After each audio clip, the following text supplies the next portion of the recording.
Welcome to Would I Lie to You, the show where dishonesty is sometimes the best policy. On David Mitchell's team tonight, she's the queen of the Strictly Ballroom and the Traitor's Castle. It's Claudia Winkleman.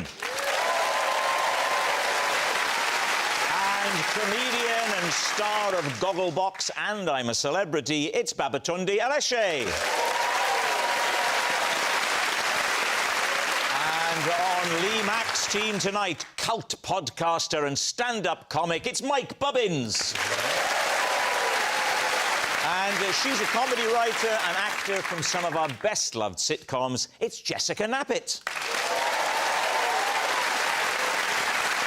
We begin with round one, Home Truths, where our panellists read out a statement from the card in front of them. To make things harder, they've never seen the card before, so they've no idea what they'll be faced with. It's up to the opposing team to sort the fact from the fiction, and Claudia is up first. OK. For one episode of The Traitors, I gave myself a fake tan using gravy granules. Please, team. Wow. OK, do you have a normal fake tan? I didn't have it there because I was in the castle, so what I thought was, let's use something. Was there a brand or a type of gravy? I don't think I'm allowed to say a brand, but yeah, Well, because you can't think of one. Was it early on in the record? Was it the first episode? It was not the first episode. It was, I don't know, like ep08, right, round table. Fine. In you go. You know what I mean. You're wearing tweed. What do you need? Correct. Granules. What about the first 4 episodes? The first 4 episodes, it was quite sunny. No, it wasn't. No, it wasn't sunny. What did you do for the first 4 episodes? This is very good. I had a spray. Right. Like, I don't know why you're, like, so obsessed with detail. So this is the question. It's so suffocating. spray, Like, be cool, be cool. Go with the wind. You know, I went up. Traitors, gravy granules, move on. If you're ever up for a crime, never talk like this in court. Yeah. Have you said where the gravy granules came from? Yeah, a shop. Oh, weren't you in the middle of nowhere, weren't you, up there? Yes, but there are shops there. Oh, this story's getting worse. So you realise you haven't got any stuff, and you go, someone rush out quickly and get me some. We'll get you the stuff you usually... No. Just for no reason whatsoever, don't rush out and get the stuff I usually use. Get gravy granules just on the off chance it's good. Surely that story works if you happen to have them on you. Oh. You're not going out for them. Everyone stop speaking. There you go. Look what you do now with your hair. Why didn't you just do that on the show instead? What do you think, Jessica? Does this strike you as true? Yes. I mean, whatever you think. If this is true, I will never believe anything anyone says ever again. What do you think, Mike? Is it true? I'd love to believe it. I think it's probably untrue, though. Makes it easy for you, Lee. It's just all hinges on the one thing. You need to rush out, please, and get me some gravy granules, was the bit where it faltered. And everything else you said. You're saying it's a lie? 100%. OK, they quite conclusively think it's a lie. Was it a lie, or were you actually telling the truth? It is true.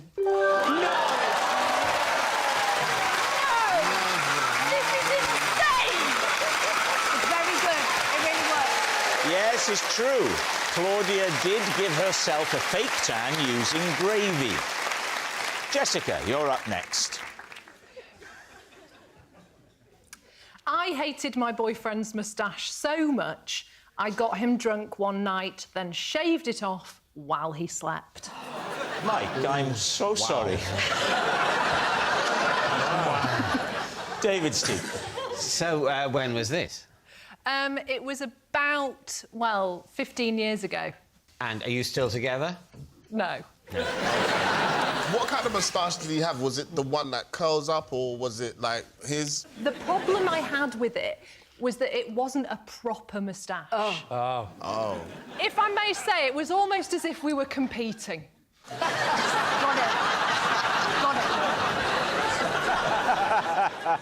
Was it a dry shave, or did you try and, like, put a little bit of water, or...? I think she's pushing her luck if she's going to lather him up. Anything for the weekend, sir? Hot towels. he was quite a heavy sleeper. Right. So, Why did he decide to grow it? because he thought it looked cool and manly. He's right. He is right. Mike's moustache is a thing to be looked at in awe. Would That's you have been a happy with that? Yeah. That's a proper moustache. Thank you. That's a sort of That's New York something you Police can- Department Yeah. moustache, isn't it? You can get a grip on that one. So, Jessica, you do the deed in the night time. Yeah. And how did he react when he woke up, and how quickly did he notice it? It did actually take him quite a while. Because By he which wasn't... point it had grown back, so no harm done. I said that if you shave things, because with women's legs, if you shave them, actually, the theory goes that 3 hairs grow back in the place of 1. Not true. Well, that can't be true, otherwise you'd have legs like an ape. What was this guy's name? What was his full name? He was called James. What were his good qualities? I mean, we can't help wondering what it was that drew you to James in the first place. Well, when we first met, it was more of a sort of proximity thing, really. Is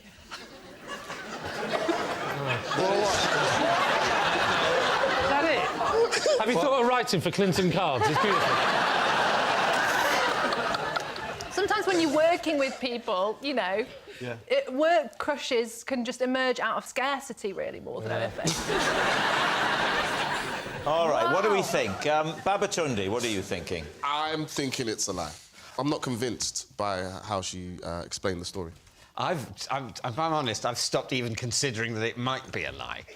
You think it's true? Completely drawn in. What do you think? I think it might be true. True. I think true. Lie. I think true. All right, they think it's true. Jessica, was it true, or was that all a lie? It is a lie.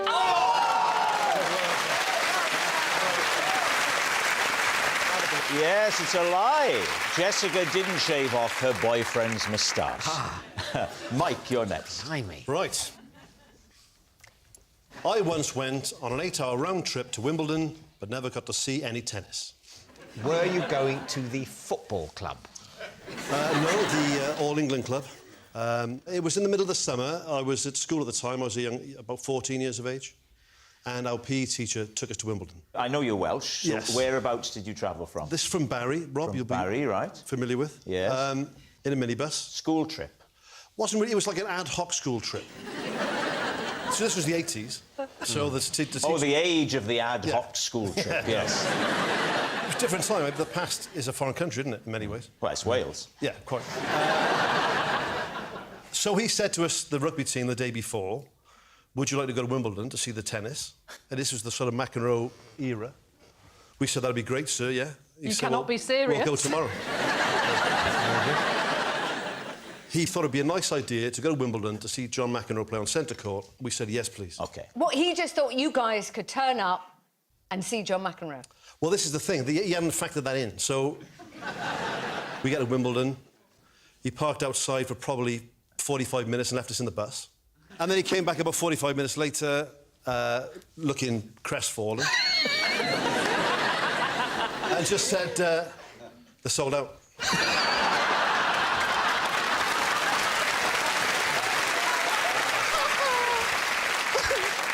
So what happened then? Well, we were similarly crestfallen, so we turned the bus around, started driving back to Barry. You just went home? Yeah, straight around. We stopped at the first services, just outside Reading. It's not a good one. He gave us some of our money back for the tickets to go and play on the Space Invaders in the services. Said he got half an hour. We got back on the bus. So we get the next services. He had to get out and get some diesel for the minibus. He didn't get that at the previous services at the same time as this one. He's not great at forward thinking, is he? You could see we were disappointed on the second services. You've got to make this is a pre-internet age. We had no phones. No phones? Yeah. No internet. No. Yeah. So he bought us all an adult magazine. What? Bought some adult magazines? Yeah, one each.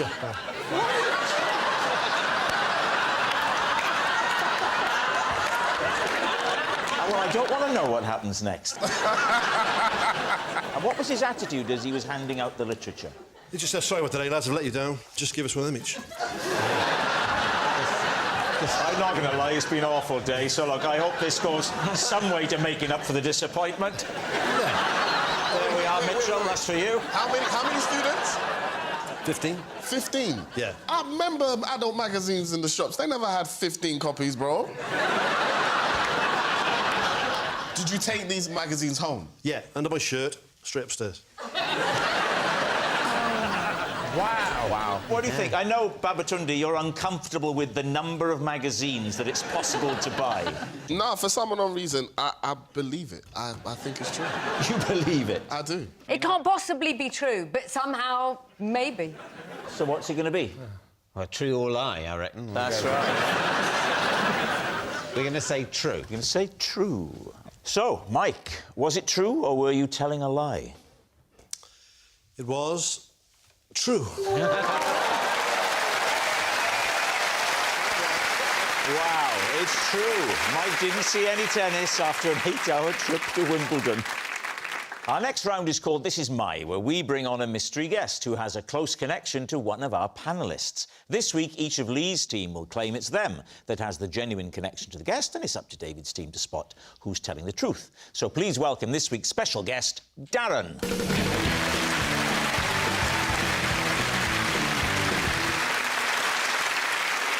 So, Jessica, what is Darren to you?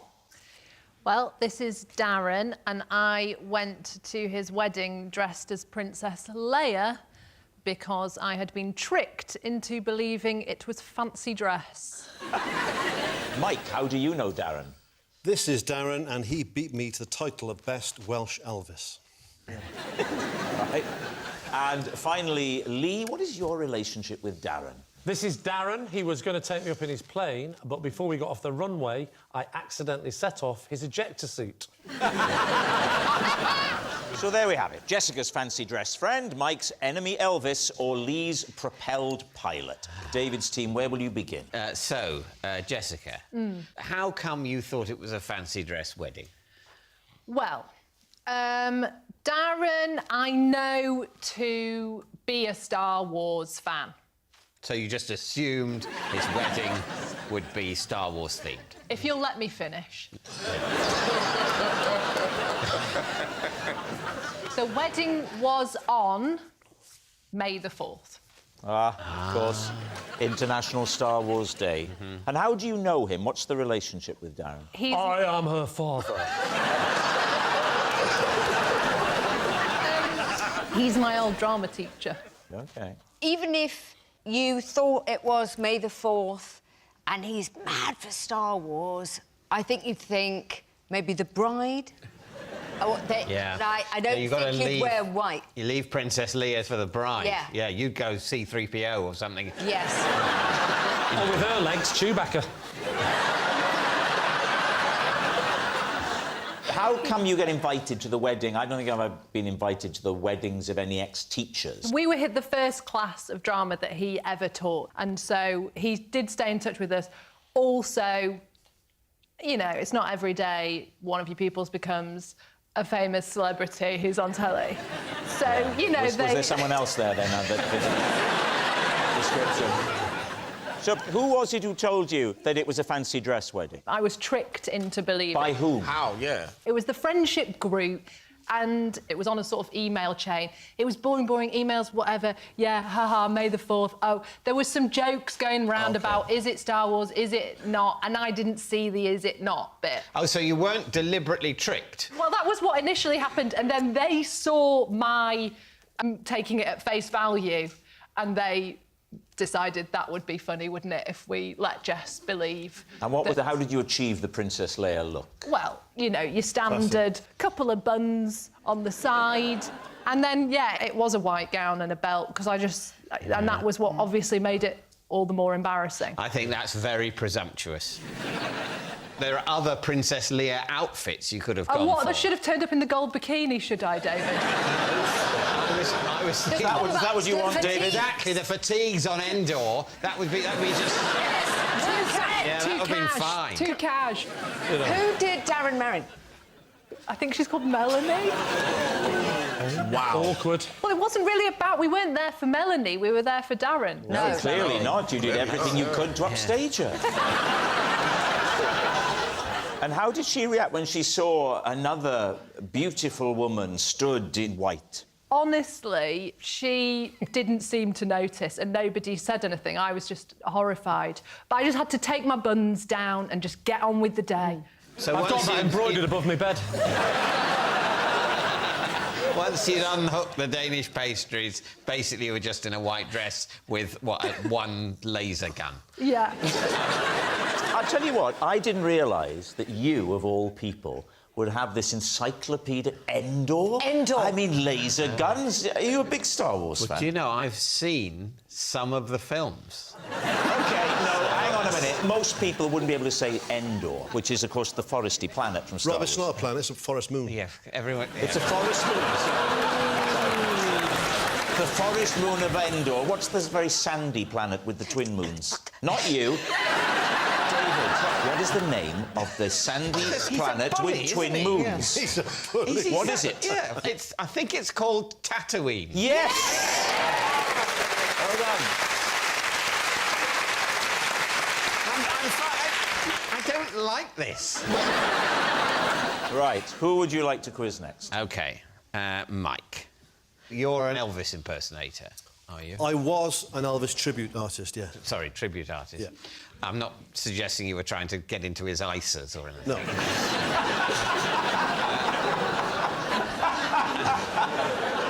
Could you give us a little burst of Elvis? Yeah, what do you want me to sing? I don't know any of the songs. Surely. You don't know any of the songs? I'm more into Star Wars. I'm being told that we have issues Yeah, we can't afford with it. copyright and all that. Right. If he sings, it's... of They course. want a little less conversation Well, about could you- Elvis. In which case, for the copyright reasons, just do something that the BBC does have the rights to, say the tune to Ski Sunday, but like Elvis.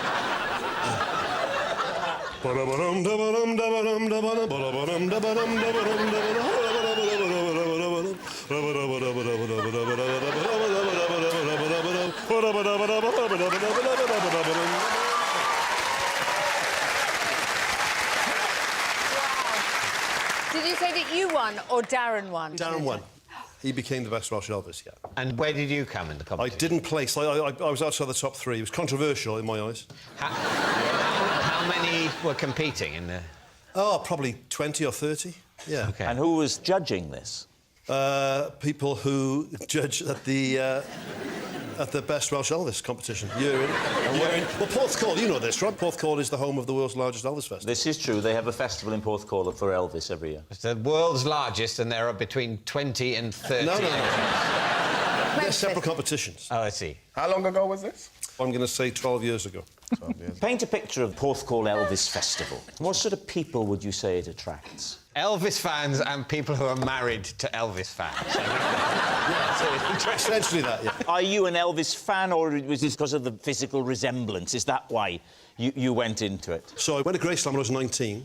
Right. Didn't really grasp, pre-internet, how big America was or where Graceland was. Well, you know it's far from Barry. It's far from Barry, but I flew to New York, you see, and then got the train to Graceland. Long way. Took 2.5 days. and then when you got there, it was full.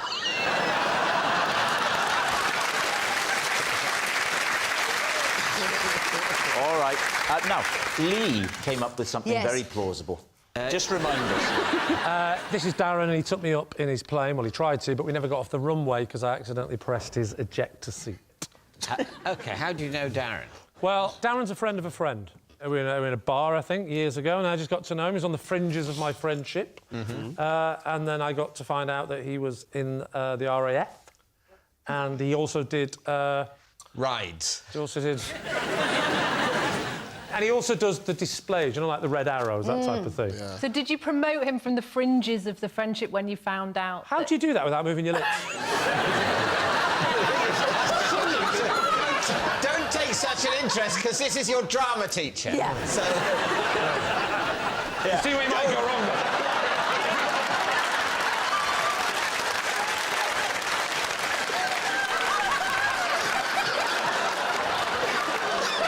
said you set up his ejector seat. I mean, paint a picture for us. What Right, so I'm not keen on flying. I really don't like flying.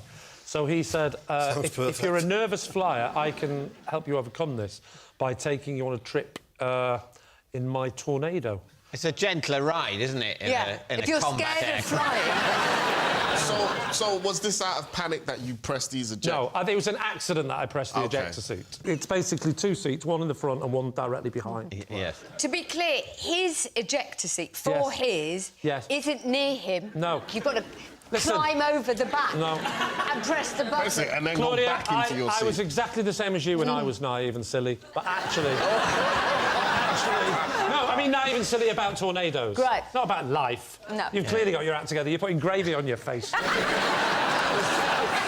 There's a seat there, a seat here. He's got an ejector seat. Oh. I have an ejector seat. But also, in case the man at the front passes out or I pass out, he has the double seat one and I have the double seat one. And he said, now this takeoff is like the G-force thing, so make sure you're properly ready for this. I was so terrified, I went into the crash position and then saw these handles, I thought I'll hold them. And I thought, this is ridiculous. And as I looked up, I must have pulled them like that. And I was nervous to begin with, but when I looked up and saw that he wasn't even sat there, I was terrified. Are you telling us he went out of the aeroplane? No, he shot straight down. What do you think? It goes very high up, parachute goes off, and he glides back down, and he landed right in the canteen, and he had his lunch. Hang on, OK. Each seat has a handle for itself and a handle for both seats to eject. Is that correct? Maybe. That's what you said. But you didn't say there was a handle that allows the person in the second seat to eject only the person in the first seat and not themselves. Yeah. Because under what circumstances would that be helpful? Well, he did say if the person in the front passed out. Yes. Yeah, but well, you want them to go on. You go to hospital and I'll carry on flying. That's a good point. And what happens next? I managed to scramble into the front seat, do that, stayed calm, and just said, Roger, Roger, Wilco, Wilco. The pilot has ejected. Permission to stop the plane. So, yeah, I managed to bring the plane to a halt, climbed out, slid down the wing, landed like that, kissed a young lady, and walked away to some music from Berlin. We need an answer. So David's team is Darren, Jessica's fancy dress friend, Mike's enemy Elvis, or Lee's propelled pilot? Yes. That's the one. It's the third one, isn't it? Well, Lee's story, I mean, it was very, very unlikely to start with, but the way he describes it has rendered it impossible. So I think we can rule that out. Yep. Jessica forgot that Darren was supposed to be her drama teacher entirely and became fascinated by his career in the RAF. So by a process of elimination, Darren must be Mike's friend, the fellow Elvis impersonator. You're saying it's Mike. Everybody is on the edge of their seat. He wasn't when he was flying with me. Darren, would you please reveal your true identity? My name's Darren, and I beat Mike in the best Welsh Elvis.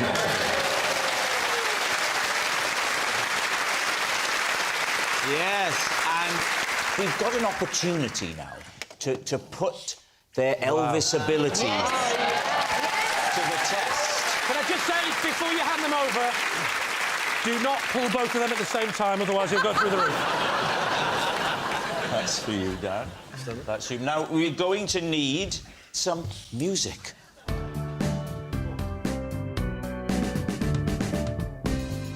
We can go on together with suspicious mind, and we can build our dreams with suspicious mind.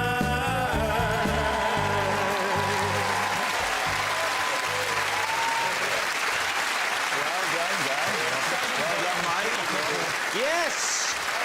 Darren is Mike's enemy, Elvis. Thank you very much, Darren. Thank you very much. Lovely man. Which brings us to our final round, quick-fire lies, and we start with... It's a Babatunde. All right. I've had to up security at my gigs because old women won't stop kissing me. Ooh. Please, team. How old are these women? I would suggest maybe like 60 upwards. And what kind of Whoa, kisses... whoa, whoa. So, you're saying that's old? Don't listen to him, Rob. What kind of kisses are they going in for? They're going for a smooch on the cheek. Some might try and get one on the lips, but it's like, no. And are they trying to get on the stage, or is this at the back? No. This is at the meet and greet. So I do meet and greets at some of the... Yeah, at some of the smaller You charge venues. extra for that? No. Could be. I mean, I could, but I don't want to, you know what I mean? It's not that kind of meat. Do you not like... I'm not suggesting he's offering himself as a gigolo. You should tour with Claudia, you could do meat and gravy.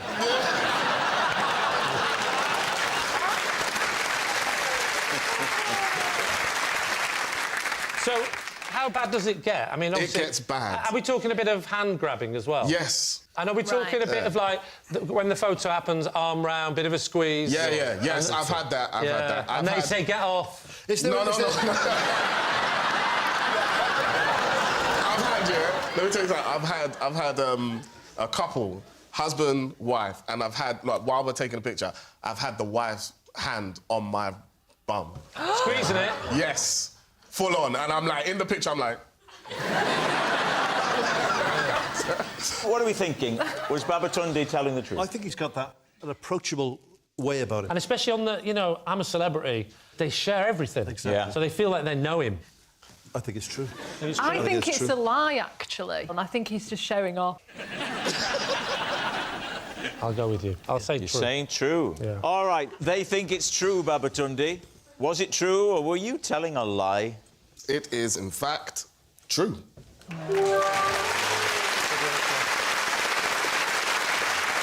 It's true. Babatunde has upped security because of his new fan base. And that noise signals time is up. It's the end of the show. I can reveal that David's team have 3 points and Lee's team have 2. Thanks for watching. We'll see you next time. Good night.